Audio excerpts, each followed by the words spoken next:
Hi friends, welcome to HQ fashions. Today latest trending designer sleeves model explain చేస్తాను. And ఈ sleeves model మీరు ఏ మోడల్లో dressing చేసుకున్నా సరే అన్నింటికి అయితే కరెక్ట్గా సెట్ అవుతుంది. లైక్ ప్రిన్స్ కట్ అయినా, లాంగ్ ఫ్రాక్ అయినా, డ్రెస్ అయినా, శారీ అయినా, పార్టీ వేర్ అయినా, డైలీ వేర్ అయినా, దేనికైనా సరే సెట్ అయ్యే simple and unique designer sleeves model. దీన్ని సింపుల్ ఎక్స్ప్లెయిన్ చేస్తాను. ఫస్ట్ సబ్స్క్రైబ్ చేసుకోకుండా చాలా మంది చూస్తున్నారు. ప్లీజ్ సబ్స్క్రైబ్ చేసుకుని సపోర్ట్ ఇవ్వండి. ఇంకా మంచి మంచి మోడల్స్ మీకు ఎక్స్ప్లెయిన్ చేస్తాను. ఈ మోడల్ నేను ఒక ప్రిన్స్ కట్ మోడల్ డ్రెస్కి అయితే పెడుతున్నాను. సో నాకు కటింగ్ చేయగా మిగిలిన క్లాత్ సరిపోలేదు కాబట్టి అండ్ రిమైనింగ్ క్లాత్ కొద్దిగా ఎక్స్ట్రాగా జాయింట్ అయితే పడింది. సో మీరు అంత కష్టపడకుండా ఒక 1/2 మీటర్ క్లాత్ ఎక్స్ట్రా తీసుకొని మీరు కటింగ్ చేస్తే కనుక కరెక్ట్గా సరిపోతుంది. నార్మల్గా బుటీ హ్యాండ్స్కి ఏ విధంగా అయితే ఫోల్డింగ్స్ వేసి కటింగ్ చేసుకుంటామో అలాగే కటింగ్ చేసుకోవాలి.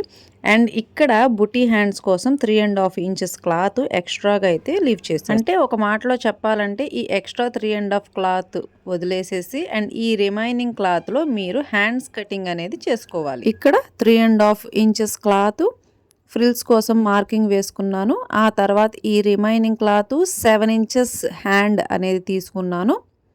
3.5 ఇంచ్ డౌన్ హ్యాండ్స్ మార్కింగ్ వేసుకొని నాకు కావాల్సిన హ్యాండ్స్ మెజర్మెంటు, హ్యాండ్స్ కటింగ్ అనేది ఈ విధంగా తీసుకున్నాను.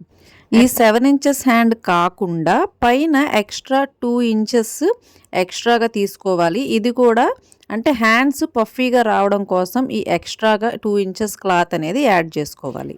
ఇప్పుడు పైన యాడ్ చేసుకున్న ఈ ఎక్స్ట్రాగా క్లాత్ ప్రకారంగా అయితే హ్యాండ్ పైన రౌండ్ సైడ్ కటింగ్ చేసుకోవాలి. కానీ ఈ కింద సైడ్ ఉంది చూసారా, 1 ఇంచ్ క్రాస్గా ఈ విధంగా వీడియోలో చూపిస్తున్నట్టుగా కటింగ్ చేసుకోవాలి. అంటే ఈ మోడల్కి ఇది చాలా ఇంపార్టెంట్. అండ్ నాకు ఇంకా కొద్దిగా క్లాత్ ఖర్చుకు సరిపోలేదు. అంటే చెప్పాను కదా, ప్రిన్స్ కట్ మోడల్ కటింగ్ చేయగా రిమైనింగ్ క్లాత్తో అయితే ఈ మోడల్ చేస్తున్నాను. సో సరిపోలేదు కాబట్టి కొద్దిగా ఎక్స్ట్రాగా జాయింట్స్ అనేవి పడ్డాయి. సో ఈ జాయింట్స్ వేసుకున్న తర్వాత జస్ట్ ఒక ఫినిషింగ్ కట్, అంటే కరెక్ట్గా వచ్చిందా లేదా చూసుకుంటూ ఒక ఫినిషింగ్ కట్ అనేది చేశాను. అండ్ ఇప్పుడు హ్యాండ్స్ మోడల్ కరెక్ట్గా రెడీ అయినాయి. అండ్ దీనికి లో షేప్ కటింగ్ అనేది చెయ్యాలి. లో షేప్ కటింగ్ మీరందరూ రెగ్యులర్ హ్యాండ్స్కి ఎలా చేస్తారో సో అదే మెథడ్, కొత్తగా అయితే ఏమి ఉండదు దీనికి. సో నార్మల్ బుటీ హ్యాండ్సే కానీ కొద్దిగా కటింగ్ చేసుకోవడంలో జస్ట్ చిన్న చేంజ్. ఇప్పుడు సరిగ్గా చూడండి, మీరు చేసే నార్మల్ బుటీ హ్యాండ్స్ కటింగ్కి ఈ హ్యాండ్స్ కటింగ్కి డిఫరెన్స్ ఉందా లేదా, ఆ డిఫరెన్స్ ఎక్కడుంది అనేది మీరు కామెంట్లో తెలియజేయండి. ఈ లైనింగ్ పార్ట్ కటింగ్ కంప్లీట్ అయిన తర్వాత మెయిన్ పార్ట్ కటింగే చేసుకోవాలి. సింపుల్గా ఒక 1/2 మీటర్ క్లాత్ తీసుకొని కటింగ్ చేసుకుంటే సరిపోతుంది. బట్ నాకు అవైలబుల్ క్లాత్ లేదు, ఎందుకంటే ప్రిన్స్ కట్ మోడల్లో కొత్త మోడల్ అనేది స్టిచ్చింగ్ చేశాను 2 మీటర్స్ క్లాత్తో. సో నాకు రిమైనింగ్ అయితే ఏ క్లాత్ మిగలలేదు. బట్ నేను ఏం చేస్తానంటే కొద్దిగా జాయింట్స్ వేసుకుని ఎలాగైనా సరే అడ్జస్ట్ చేసుకుని స్టిచ్చింగ్ అయితే చేశాను. మీకైతే అంత అవసరం ఉండదు కాబట్టి ఒక 1/2 మీటర్ క్లాత్ తీసుకొని చక్కగా నీట్గా కటింగ్, సేమ్ లైనింగ్ పార్ట్ ఎలాగైతే కటింగ్ చేసామో అలాగే కటింగ్ చేసుకుని స్టిచ్చింగ్ చేసేసేయండి అవుట్లైన్ మొత్తం కూడా. నేను ఎందుకు ఇంత రిస్క్ తీసుకున్నాను అంటే మీకు కొత్తగా మోడల్స్ అనేవి అందించడం కోసం ఈజీ మెథడ్లో నేనైతే ఉన్న క్లాత్తోనే ఎక్స్ట్రాగా మరి నేనైతే పర్చేస్ చేయలేను. సో అందుకోసమని ఉన్న క్లాత్తోనే ఈ విధంగా మోడల్స్ అనేవి స్టిచ్చింగ్ చేస్తూ చూపిస్తున్నాను. అండ్ మీకు ఈ వీడియో నచ్చితే కనుక లైక్ చేయండి, మా ఛానల్ని సబ్స్క్రైబ్ చేసుకోండి. మెయిన్ పార్ట్ కటింగ్ అయిన తర్వాత అవుట్లైన్ మొత్తం కూడా నీట్గా కటింగ్ చేసేసుకోండి, ఎక్కడ ఎక్స్ట్రాస్ అనేవి లేకుండా. సేమ్ లైనింగ్ పార్ట్ ఎలా కటింగ్ చేసుకోవాలో సేమ్ అదేవిధంగా మెయిన్ పార్ట్ కూడా కటింగ్ అనేది చేసేసుకోవాలి. అండ్ దీంతోపాటు మనం 2 హ్యాండ్స్ కదా ప్రిపేర్ చేయాల్సింది. సో ఆ 2 హ్యాండ్స్ కూడా పర్ఫెక్ట్గా హ్యాండ్స్ అనేవి కటింగ్ చేసి రెడీగా అయితే పెట్టుకోవాలి. ఇదిగోండి ఒక హ్యాండ్ కటింగ్ చేశాను. అండ్ అలాగే ఇదిగోండి ఈ హ్యాండ్ కూడా కటింగ్ చేసి రెడీగా అయితే పెట్టుకున్నాను. 2 హ్యాండ్స్ రెడీ అయినాయి కదా. సో ఇప్పుడు ఫ్రిల్స్, ఈ ఫ్రిల్స్ పెట్టేటప్పుడు ఇక్కడే టఫ్, ఎందుకంటే ఈ ఫ్రిల్స్ పైన కింద ఒకేలాగా ఈక్వల్గా వచ్చేలాగా చూసుకుంటూ ఫ్రిల్స్ అనేవి అటాచ్. ఈ ఫ్రిల్స్ పెట్టేటప్పుడు పై లెవెల్ కింద లెవెల్ రెండూ కూడా ఒకే విధంగా ఉండాలి. చూడండి, ఫస్ట్ నేను కిందన అంటే హ్యాండ్ డౌన్ సైడ్ నేను ఫ్రిల్స్ అనేవి స్టార్ట్ చేసి నాకైతే అటు 5 ఫ్రిల్స్ ఇటు 5 ఫ్రిల్స్ అయితే వచ్చాయి. నాకు అవైలబుల్గా ఉన్న క్లాత్ ప్రకారంగా ఈ 5 ఫ్రిల్సే వచ్చాయి. మీకు ఇంకా ఎక్స్ట్రా కావాలి అంటే కటింగ్ చేసేటప్పుడే క్లాత్ యాడ్ చేసుకోవాలి. సో నేను ఇక్కడ 5 ఫ్రిల్స్ అనేది పెట్టాను. అండ్ ఆ తర్వాత ఎంత లెంత్ ఉంది అంటే నాకు కావాల్సిన హ్యాండ్ లూజ్ ప్రకారంగా ఒకసారి చెక్ చేసుకున్నాను. 6 ఇంచెస్ హ్యాండ్ కావాలి. సో ఇటు 7 అటు 7 వచ్చింది. నాకు ఈ హ్యాండ్ సైజు కరెక్ట్గా సరిపోతుంది అనిపించింది ఖర్చులతో కలిపి. సో ఖర్చులతో కలిపి కరెక్ట్గా అయితే సరిపోయిన తర్వాత ఇదిగోండి హ్యాండ్స్ ఇక్కడ ఇది టఫ్. కిందన ఏ సైజ్ అయితే ఫ్రిల్ నేను పట్టుకొని అటాచ్ చేశానో సో పైన కూడా అదే లెవెల్లో అదే స్ట్రైట్ క్లాత్తో నీట్గా ఫ్రిల్స్ పెట్టుకుంటూ పైన కింద కరెక్ట్ లెవెల్ వచ్చేలాగా ఈ ఫినిషింగ్. అండ్ ఇక్కడ కంపల్సరీ ఇది ఫ్రిల్స్కి ప్రాణం పోస్తుంది. అంటే ఈ మోడల్కి ఇది నెంబర్ 1 టెక్నిక్ అనమాట ఫ్రిల్స్కి. సో ఇలాగ ఒకవేళ ఎక్కువ తక్కువ వస్తే కనుక ఒకసారి విప్పదీసేసి మళ్ళీ కరెక్ట్గా ఐరన్ చేసుకొని మళ్ళీ ఫ్రిల్స్ అనేది పెట్టడానికి ట్రై చేయండి. అండ్ ఇవి ఎంత స్ట్రైట్గా నీట్గా అయితే వస్తుందో తర్వాత హ్యాండ్ అంత లుక్ అయితే వస్తుంది. ఇలా ఒక హ్యాండ్ కంప్లీట్ అయిన తర్వాత ఈ సెకండ్ హ్యాండ్ కూడా ఇలాగే రెడీ చేసుకొని ఒకసారి ఈ 2 హ్యాండ్స్ కూడా ఈక్వల్గా వచ్చాయా లేదా అనేది ఒకసారి చెక్ చేసుకోవాలి. ఇప్పుడు ఈ ఫ్రిల్స్ పెట్టినప్పుడు కొద్దిగా ఎక్స్ట్రా అటు ఇటు కూడా కొద్దిగా ఎక్స్ట్రా క్లాత్ అనేది వస్తుంది. దీన్ని ఈక్వల్గా షేప్లోకి తెచ్చుకోవాలి. అలాగే ఈ డౌన్ సైడ్ కూడా ఇగోండి ఇక్కడ ఈ కార్నర్ దగ్గర కొద్దిగా ఎక్స్ట్రాగా అటు ఇటు అనేది కొద్ది క్లాత్ అనేది ఎక్స్ట్రాగా వస్తుంది. సో ఆ క్లాత్ను కూడా కట్ చేసుకొని ఈ కార్నర్ షేప్ అనేది కరెక్ట్గా తెచ్చుకోవాలి. ఈ కార్నర్ షేప్స్ కరెక్ట్గా వస్తేనే మోడల్ కరెక్ట్గా వస్తుంది. చూడండి నార్మల్ బుటీ హ్యాండ్స్కి ఈ హ్యాండ్స్కి డిఫరెన్స్ తెలుస్తుందా? అండ్ ఇప్పుడు హ్యాండ్స్ మోడల్ రెడీ అయింది కాబట్టి దీనికి కావాల్సిన బెల్ట్ కోసం పేపర్ క్యాన్వాస్ని యూస్ చేయాల్సి ఉంటుంది. ఈ పేపర్ క్యాన్వాస్ ఎక్కువ కాస్ట్ ఏమి ఉండదు, జస్ట్ మీటర్ 25 రూపీసే. ఒక్క మీటర్ కొనుక్కుంటే చాలా మోడల్స్కి యూస్ చేసుకోవచ్చు. ఇక్కడ నేను 4 ఇంచెస్ వెడల్పు క్యాన్వాస్ పేపర్ని ఫోల్డింగ్ చేశాను 4 ఫోల్డింగ్స్లో. అండ్ ఈ స్కేల్ని ఈ 4 ఇంచెస్కి ఈక్వల్గా అటు ఇటు కార్నర్స్ ఈక్వల్గా వచ్చేలాగా చూసుకొని స్కేల్ అంతా వెడల్పు మార్జిన్ లైన్లో బెల్ట్ క్లాత్ కోసం తీసుకున్నాను. దీన్ని కటింగ్ చేసి ఎక్స్ట్రాస్ అంతా కూడా తీసేసి మెయిన్ పార్ట్ నేను ఏదైతే బార్డర్ అటాచ్ చేయాలనుకుంటున్నానో ఆ బార్డర్ క్లాత్ని మెయిన్గా తీసుకొని అండ్ ఇది నేను క్రాస్గా అటాచ్ చేస్తున్నాను. క్రాస్ అనేది ఇక్కడ ఇంపార్టెంట్. ఎందుకంటే మనం స్ట్రైట్ పీసెస్ అటాచ్ చేస్తే అవి ఎక్స్ట్రాగా సాగవు. సో క్రాస్ పీసెస్ అయితే సాగుతాయి కదా. సో అందుకోసమని సేఫ్ సైడ్గా నేను క్రాస్ పీసెస్ని అటాచ్ చేస్తున్నాను. అండ్ ఇలాగ అటాచ్ చేసిన పీసెస్ కట్ చేసేటప్పుడు అటు 1/4 ఇంచు ఇటు 1/4 ఇంచు ఎక్స్ట్రా క్లాత్ అనేది ఉంచి కటింగ్ చేసుకుంటున్నాను. అంటే ఇది స్టిచ్చింగ్స్ మార్జిన్ కోసం, అంటే నాకు కావాల్సిన ఖర్చుల కోసం ఇటు 1/4 ఇంచు అటు 1/4 ఇంచు మెయిన్ పార్ట్ని ఎక్స్ట్రాగా ఉంచి కటింగ్ చేసుకుంటున్నాను.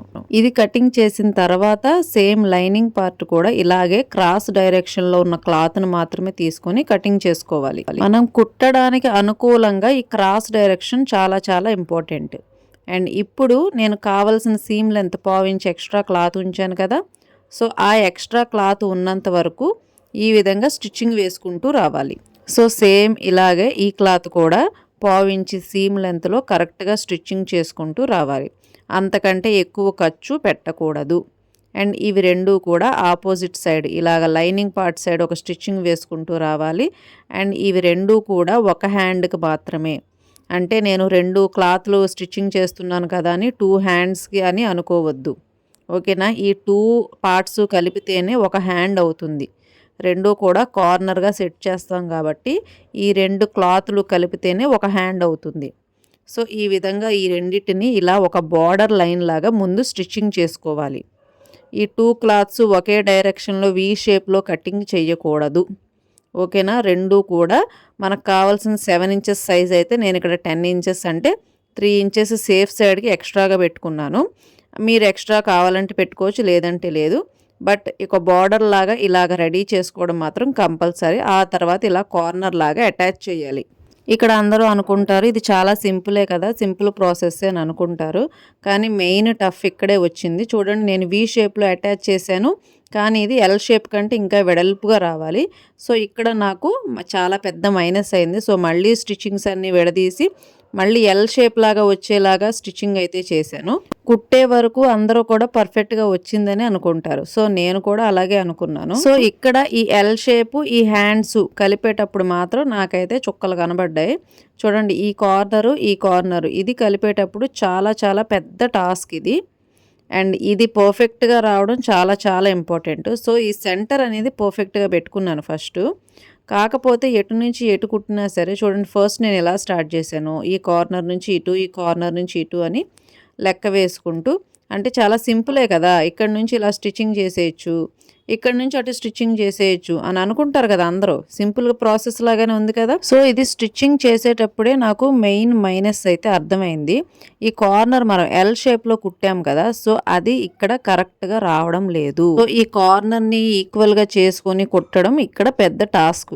సో, ఈ కార్నర్ సరిగ్గా రావడం లేదు కాబట్టి నేనేం చేశాను అంటే, ఆ కార్నర్ ఎల్ షేప్‌లో కుట్టిన దాన్ని మొత్తం కూడా రిమూవ్ చేసేసి 2 కూడా సెపరేట్‌గా పెట్టి అటు సైడ్ నుంచి, ఇటు సైడ్ నుంచి స్టిచ్చింగ్ అయితే చేశాను. అప్పుడు ఇది పర్ఫెక్ట్‌గా వచ్చింది. సో, నేను వీడియోలో చూసిన దాని ప్రకారం అయితే ఎల్ షేప్‌లోనే కుట్టి స్టిచ్చింగ్ చేశారు. కానీ అలా స్టిచ్చింగ్ చేస్తే కరెక్ట్‌గా రావడం లేదు. సో, ఆ ఎల్ షేప్ మొత్తాన్ని కూడా రిమూవ్ చేసి మళ్ళీ స్టిచ్చింగ్ అయితే చేశాను. అప్పుడు నాకు పర్ఫెక్ట్‌గా వచ్చింది. సో, ఈ విషయం మీరు జాగ్రత్తగా గమనించి స్టిచ్చింగ్ చేయండి. అండ్ మీకు ఇలాంటి ఏ మోడల్ అన్నా సరే కావాలి అనుకుంటే కనుక కమెంట్ చేయండి. అండ్ మీరు కామెంట్ చేసేటప్పుడు ఖచ్చితంగా సబ్స్క్రైబ్ చేసుకోవడం మర్చిపోకండి.